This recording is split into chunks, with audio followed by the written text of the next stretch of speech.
Assalamualaikum warahmatullahi wabarakatuh.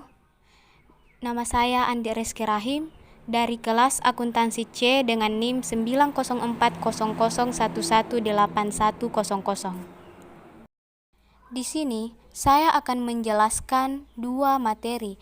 Yang pertama mengenai strategi perusahaan Samsung menghadapi COVID-19 dan yang kedua mengenai infrastruktur TI dan perkembangan teknologi. Bismillahirrahmanirrahim. Baiklah, pertama saya akan menjelaskan mengenai strategi perusahaan Samsung menghadapi COVID-19.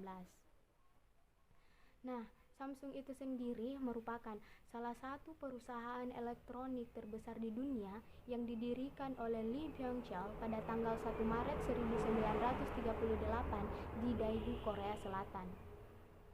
Perusahaan ini beroperasi di 58 negara dan memiliki lebih dari 208.000 pekerja.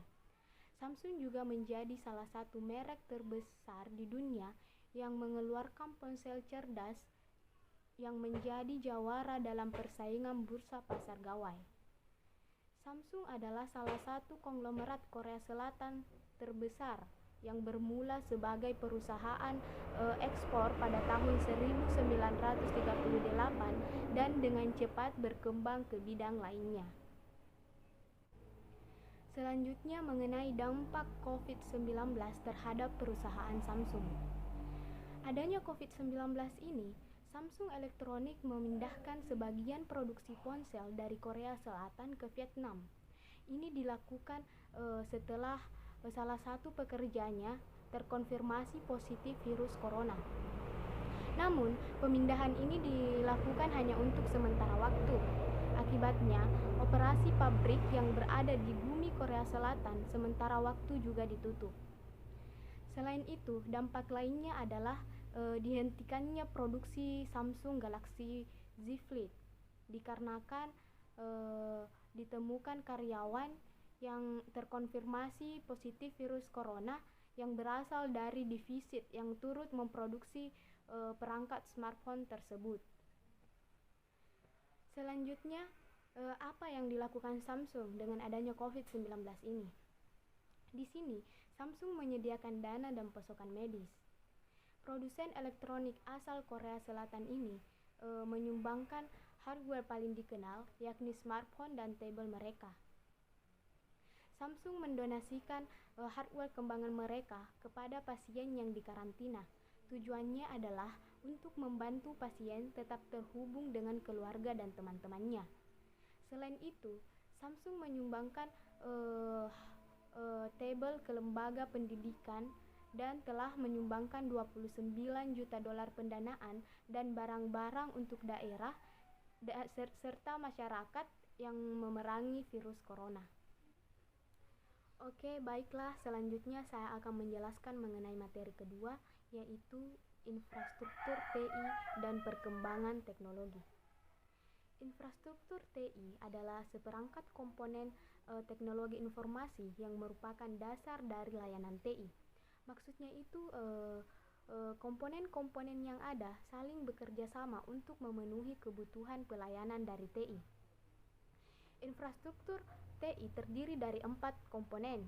Yang pertama itu hardware atau perangkat keras, kedua software atau perangkat lunak, ketiga jaringan untuk mendukung koneksi telekomunikasi dan internet, dan keempat fasilitas lain yakni keamanan infrastruktur.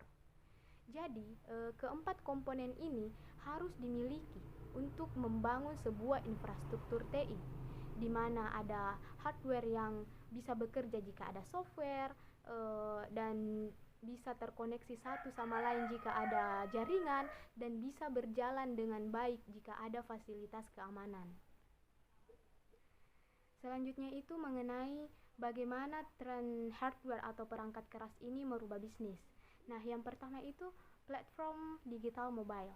Platform digital mobile seperti notebook, tablet, smartphone ini menjadi alat yang banyak digunakan dalam bisnis karena lebih mudah digunakan karyawan dan lebih dekat dengan konsumen.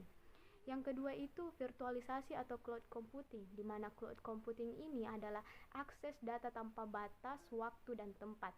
Dan yang ketiga, green accounting. Green accounting yang meminimalisir dampak TI bagi lingkungan. Maksudnya itu perusahaan yang menggunakan perangkat keras itu diusahakan yang tidak meminimalisir dampak bagi lingkungan seperti prosesor hemat energi.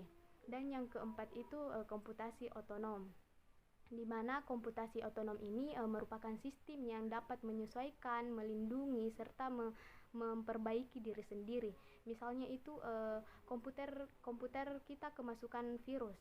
Nah, itu dia bisa menyesuaikan sendiri, melindungi dan memperbaiki diri sendiri tanpa kita harus melakukan scan manual.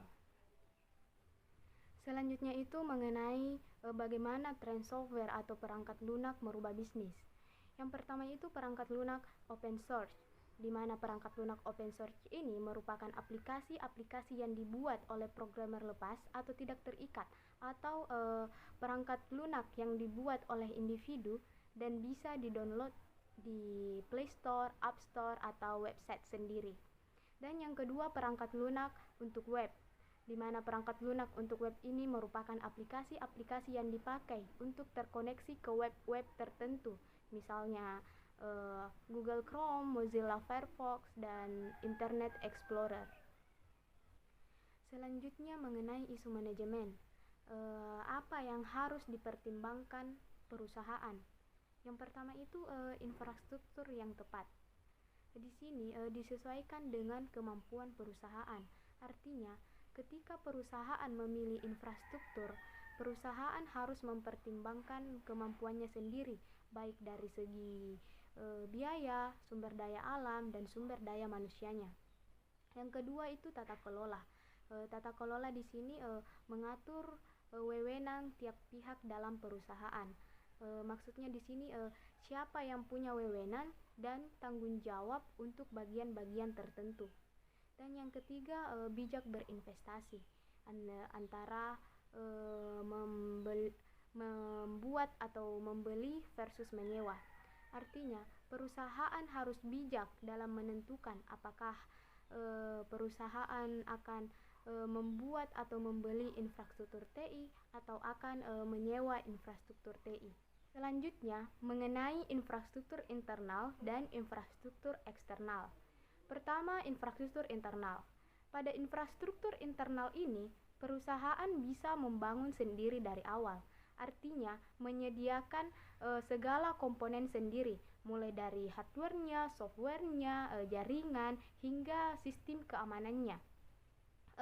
Karena perusahaan membangun sendiri, otomatis biayanya itu cukup besar. Pada infrastruktur internal ini, kualitas SDM menjadi pertimbangan penting. Mengapa? Karena SDM harus mampu mengendalikan sendiri, mulai dari mengoperasikan perangkat keras, perangkat lunak, menginstal jaringan, dan menjaga keamanan dari infrastruktur TI.